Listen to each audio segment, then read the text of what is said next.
ఈ రోజు రాష్ట్రంలో చాలా సమస్యలున్నాయి, చాలా ఇబ్బందులున్నాయి, ఆర్థికంగా చాలా కష్టాలున్నాయి. ఈ 11 మాసాల్లో ఎన్ని ఇబ్బందులున్నా, కష్టాలున్నా అభివృద్ధిని, సంక్షేమాన్ని సమాంతరంగా ముందుకు తీసుకెళ్తూ ఎన్నికల్లో ఇచ్చినటువంటి హామీలు, మేనిఫెస్టోలో ఇచ్చినటువంటి హామీలు గాని, సూపర్ 6 కింద ఇచ్చినటువంటి హామీలు గాని ఒక్కొక్కటి నెరవేరుస్తూ ముందుకెళ్తున్నాం.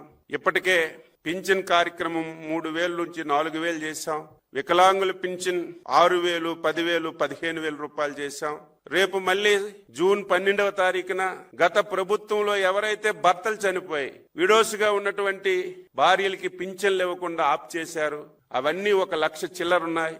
ఇవన్నీ రేపు పార్టీ అధికారంలోకి వచ్చినటువంటి సందర్భంలో జూన్ 12వ తారీఖున కొత్తగా 1,00,000 పైబడి విడో పెన్షన్లు కూడా ఇవ్వాలని చెప్పి నిర్ణయం చేశాం. గ్యాస్ సిలిండర్లు 3 ఇస్తున్నాం.